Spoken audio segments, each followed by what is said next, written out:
Welcome viewers. আজ আমরা নাকো বলে একটা জায়গা আছে, যেখানে নাকো মনেস্ট্রি অর্থাৎ বৌদ্ধদের যে মঠ ওটাও আছে।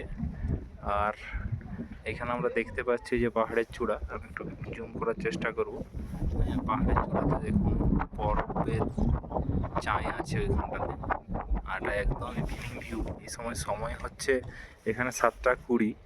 আমাদের পশ্চিমবঙ্গে 7টা 20 মানে সন্ধ্যা হয়ে যায়, কিন্তু এখানে সেরকম নয়, ঠিক আছে। আর এই যে দেখুন নিচের দিকটাতে এই জায়গাগুলোতে চাষ করার জন্য ধাপে ধাপে মাটিটাকে কেটে যাতে জলটা সমতলীকরণ করা হয়েছে এট ফার্স্ট, ঠিক আছে। সমতলীকরণ করার পর এই জায়গাটার উপর চাষ হবে। আর এইগুলা হোমস্টে, যারা ট্যুরিস্ট আসে তাদের থাকার জন্য এই জায়গাগুলো। আমি উপরের ভিউটা একবার দেখানোর চেষ্টা করব, এদিকের ভিউটাও দেখবো, ঠিক আছে। আমরা এদিকে গিয়েছিলাম, এদিকে একটা লেক ছিল, ঠিক আছে।